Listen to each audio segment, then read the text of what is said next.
They say Hollywood's brightest stars kept their darkest secrets hidden behind locked doors.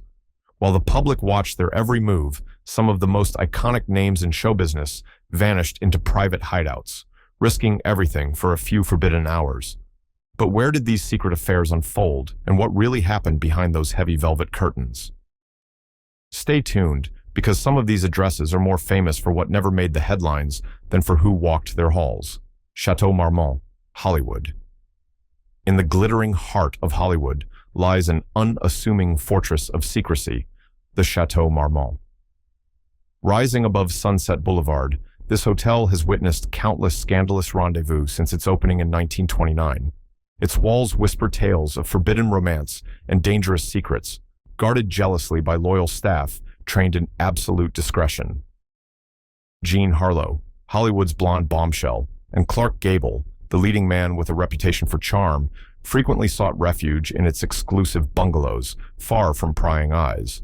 The Chateau Marmont became synonymous with hidden affairs when Marilyn Monroe discreetly entered under an assumed name to meet her lovers, shielded by the hotel's strict confidentiality policy.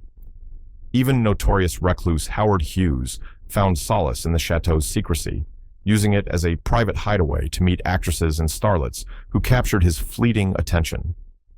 Decades later, this tradition of clandestine luxury continued with actors like James Dean and Natalie Wood slipping quietly into suites, safely away from paparazzi lenses. These hidden encounters were not just for romance, but served as protection against the rigid moral clauses imposed by powerful Hollywood studios. The chateau's promise of privacy allowed celebrities the rare freedom to express themselves openly behind closed doors. To this day, Chateau Marmont maintains its reputation as Hollywood's ultimate sanctuary, an unspoken safe harbor where the rich, famous, and infamous alike still retreat to indulge in their most secretive desires. Garden of Allah Hotel, Sunset Boulevard. Tucked away on Sunset Boulevard once stood the infamous Garden of Allah Hotel, a lavish retreat of Spanish-style villas that became Hollywood's clandestine playground from the 1920s to its closure in 1959. Its lush gardens and secluded bungalows offered the perfect cover for celebrity indiscretions, becoming synonymous with romantic escapades and hidden debauchery. Legendary screen rogue Errol Flynn frequented its shadowy corners, notorious for hosting parties where privacy was strictly maintained, enabling discreet encounters away from gossip columnists' prying eyes. Marlene Dietrich, the sultry German actress, was known to occupy the hotel's quieter corners for hushed meetings, while Tallulah Bankhead's notoriously wild parties echoed scandal through Hollywood, safely contained within the garden's secure perimeter. Even Humphrey Bogart, Hollywood's tough-talking leading man, and his secret love, Lauren Bacall, found the Garden of Allah an indispensable ally, using it to nurture their budding romance quietly before it was revealed to the world. The hotel's reputation became so entwined with secretive luxury and discreet affairs that it drew attention from stars and starlets seeking protection from scandal and scrutiny. Rumors swirled that secret tunnels and hidden entrances facilitated these clandestine meetings, enhancing the aura of intrigue surrounding this Hollywood landmark. Although the Garden of Allah was demolished in 1959, replaced by banks and office buildings, its legacy endures in Hollywood lore, a symbol of an era where secrecy was power and hidden romance was the norm. Beverly Hills Hotel's bungalows. Just off the famed Sunset Boulevard lies an enclave of private bungalows hidden within the lush gardens of the Beverly Hills Hotel. Since its inception in 1912, these secluded retreats had become a safe haven for Hollywood's elite seeking discretion for their illicit affairs. Among the hotel's most notorious guests were Elizabeth Taylor and Richard Burton, whose tempestuous and headline-grabbing romance began quietly behind bungalow doors, away from Hollywood's judgmental gaze. Even President John F. Kennedy reportedly visited Marilyn Monroe in one of these secluded cottages, a story still whispered today despite official denials. Frank Sinatra, the smooth-talking crooner, known for his turbulent love life, found solace here with Ava Gardner, the two often slipping in and out unnoticed, shielded by the hotel's unwavering privacy standards. Katharine Hepburn and Spencer Tracy's legendary clandestine relationship thrived within these walls, away from their carefully managed public images, safely hidden behind carefully drawn curtains. The hotel's management, notorious for protecting their guests' secrets at all costs, ensured no whisper escaped, safeguarding reputations and careers from scandal. The allure of the Beverly Hills Hotel lay not only in its elegance and prestige, but also in its ironclad commitment to discretion. These bungalows, unmarked and shielded by dense foliage, became synonymous with romantic secrecy, serving as silent witnesses to some of Hollywood's most forbidden relationships, forever sealing their place in the glamorous yet shadowy tapestry of film history. Hearst Castle, San Simeon. On the misty hills above California's central coast, Hearst Castle rises like a fortress out of myth, a sprawling monument to excess, secrecy, and desire. Built by media titan William Randolph Hearst, this estate was never just a home. It was a private stage where Hollywood's most powerful players and most beautiful stars acted out scenes away from the public's harsh spotlight. Its guest list reads like a who's who of Golden Age royalty: Charlie Chaplin, Greta Garbo, Cary Grant, and, at the very heart of the castle's legend, Marion Davies, Hearst's own mistress. The guest houses scattered across the property were far more than opulent accommodations.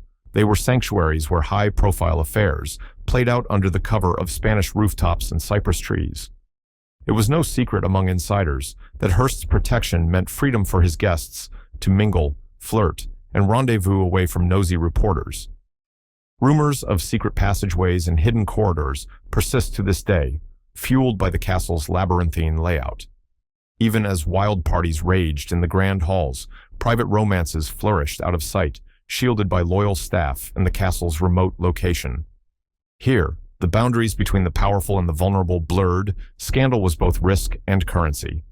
To the world, Hearst Castle was a symbol of American ambition. To Hollywood's elite, it was a rare place where forbidden love could survive, if only for a weekend, beneath the watchful eyes of its enigmatic owner. Lake Arrowhead's Castle Lodge. Hidden deep in the pine-forested hills northeast of Los Angeles, Lake Arrowhead's Castle Lodge became one of the golden era's best-kept secrets, a rustic retreat for stars whose private lives would have sparked tabloid firestorms if ever discovered. Unlike the glamorous hotels of Hollywood, Castle Lodge didn't draw attention with glitz. Instead, it was all about seclusion. Tucked behind winding roads and dense trees, the estate was a favorite escape for actors like Clark Gable, who was rumored to meet secret lovers here, and Greta Garbo, whose reclusive tendencies were legendary. Away from the studio system's tight leash and the city's gossip columns, these stars could relax, breathe, and let their guard down. Here, affairs flourished in quiet cabins beside moonlit waters, safe from the lurking lenses of the press. Legend has it that entire weekends would pass with no one but a loyal caretaker and the Hollywood elite in residence, indulging in romance, private dinners, and stolen glances by the fireplace. For some, it was a temporary reprieve from a world built on appearances. For others, a place where love could finally feel real, even if just for a fleeting moment. Castle Lodge's exact guest book remains shrouded in mystery, but the stories that survive of whispered conversations on starlit decks and star-crossed lovers fleeing back to the city at dawn have cemented its place as one of Hollywood's most alluring and discreet sanctuaries. Hotel del Coronado, San Diego.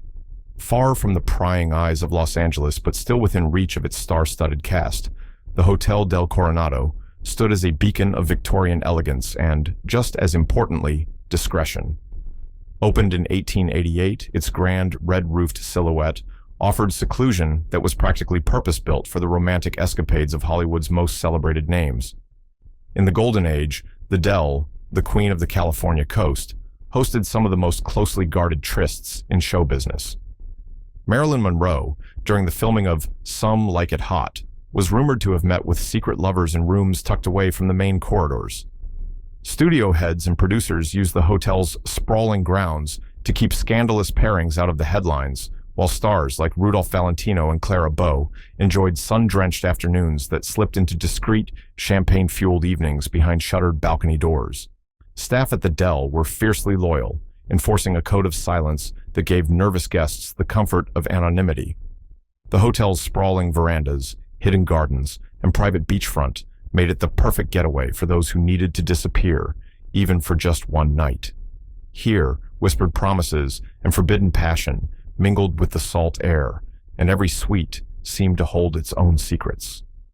To this day, the Hotel del Coronado's golden halls echo with stories of love affairs that changed the course of Hollywood history, and just as often, ruined reputations. The Roosevelt Hotel, Hollywood. Nestled in the beating heart of Hollywood, the Roosevelt Hotel was more than just a glamorous address. It was a secret theater of romance, envy, and risky liaisons. Since opening in 1927, its Spanish colonial halls and palm-shaded pool became a magnet for the movie industry's brightest stars, especially those seeking privacy from the ever-present glare of public curiosity. Frank Sinatra and Ava Gardner, whose passionate and volatile relationship could never quite survive the spotlight, frequently checked in under aliases to the hotel's most secluded suites. The Roosevelt offered a promise. What happened behind its doors stayed there, protected by doormen who turned a blind eye and staff who'd seen it all but said nothing. Even as the hotel hosted the first Academy Awards and welcomed legends like Charlie Chaplin and Carole Lombard, its less visible legacy lay in the stolen hours shared between forbidden couples. Rumors of secret tunnels and service elevators only added to the Roosevelt's allure, helping stars slip in and out undetected.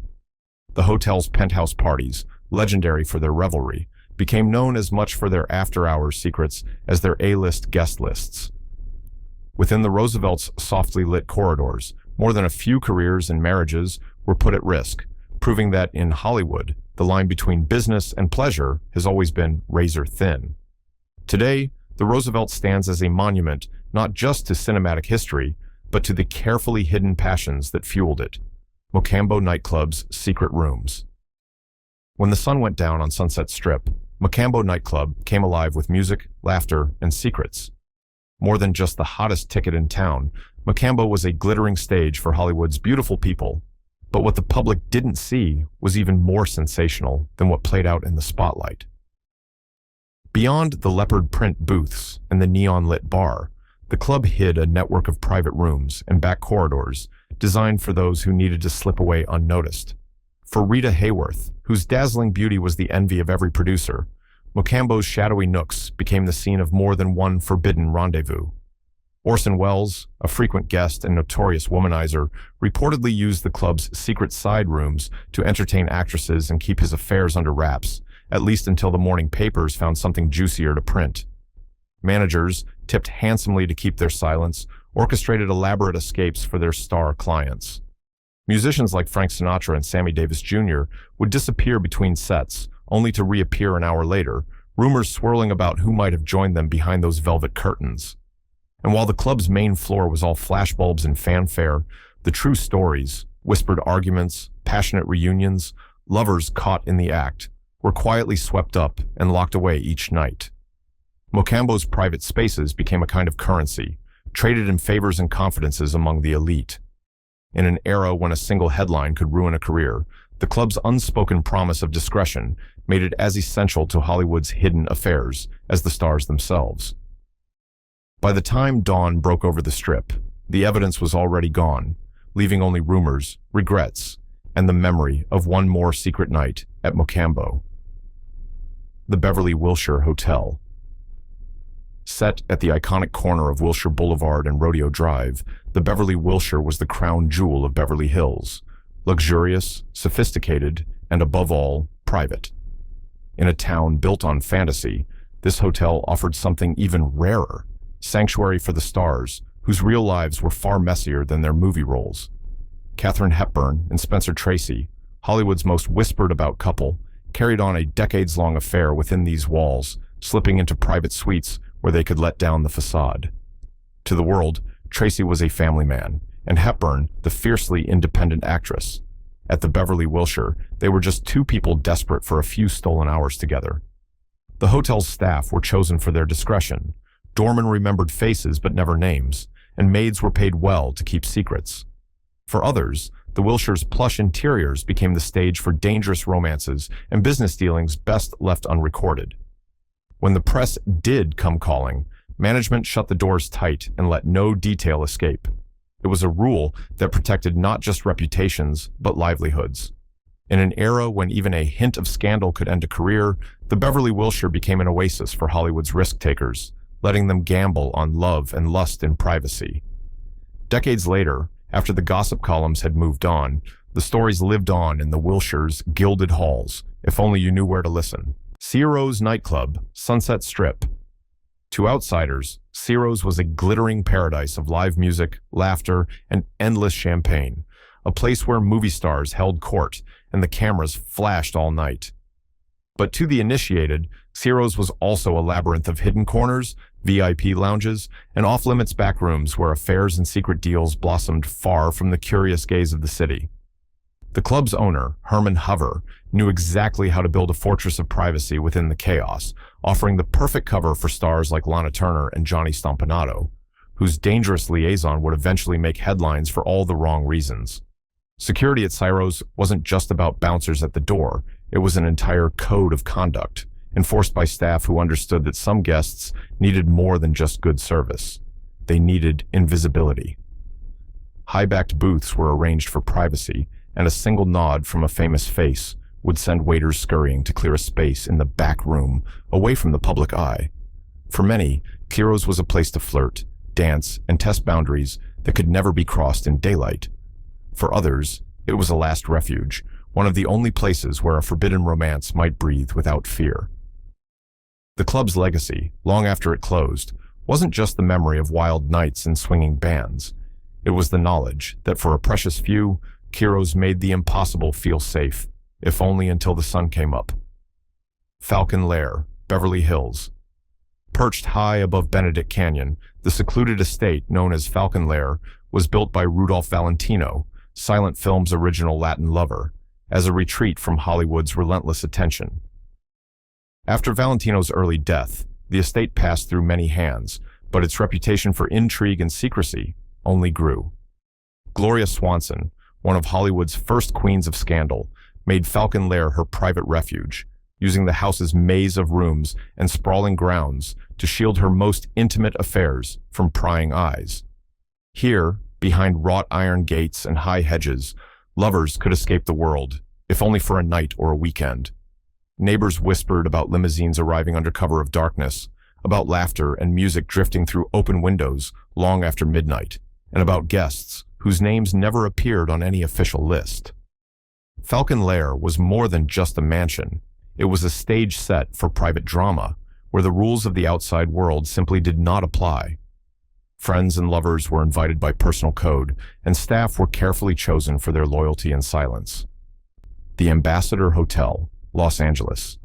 If ever there was a place where Hollywood's facade met its shadowy reality, it was the Ambassador Hotel.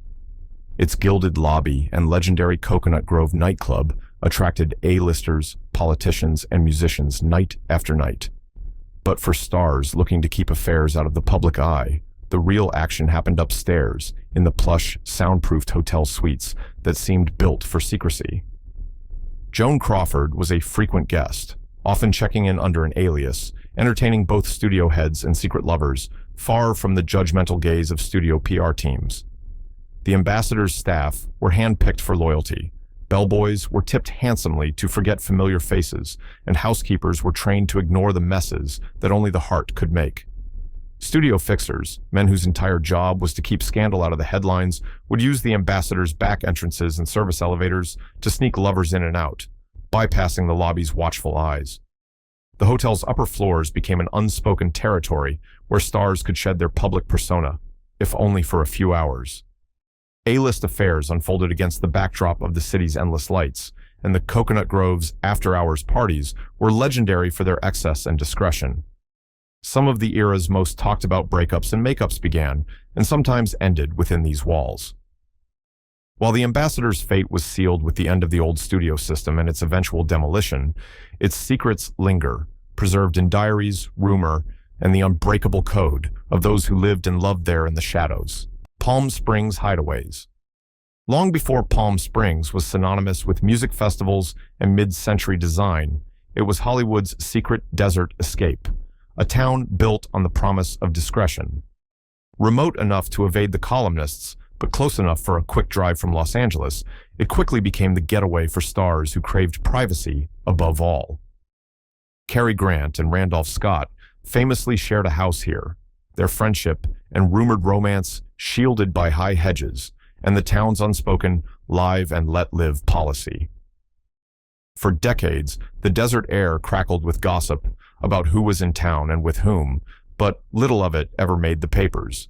Secluded villas and Spanish-style bungalows dotted the landscape, each a private sanctuary for the rich and restless. Marriages were tested, affairs began, and some of Hollywood's best-kept secrets stayed that way, thanks to the loyalty of local staff and the code of silence that defined Palm Springs society. It was an ideal setting for stars like Rock Hudson, who could never have risked such freedom in Los Angeles, but found something close to home among the palm trees and swimming pools. Even today, many of these hideaways remain, their histories told in whispered tours and cryptic plaques, silent witnesses to a time when the desert sun revealed everything, except what happened behind closed doors. In Palm Springs, for once, the real drama happened off-screen, and only the stars and the desert wind knew the full story.